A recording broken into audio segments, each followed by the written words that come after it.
Ndewonu ndị be anyị. Welcome to Learn Igbo Language.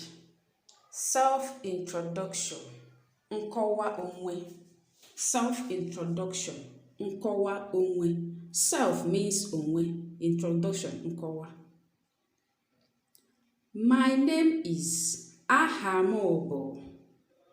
My name is Ahamobo.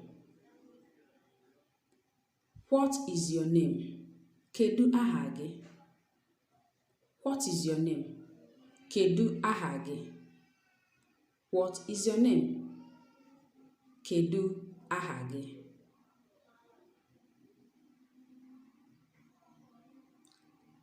I live in Lagos. Ebi m na Lagos.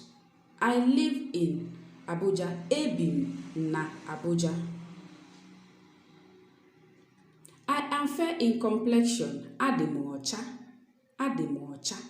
I am dark in complexion. Adị m oji. Adị m oji. Oji is dark. Ọcha is white or fair. I am tall. Adị m ogologo. I am short.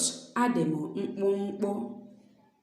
Short, mkpụmkpụ. Tall, ogologo. I am a native of. Abụ m onye. I am a native of Lagos State. Abụ m onye Lagos State. I am a native of Calabar. Abụ m onye Calabar.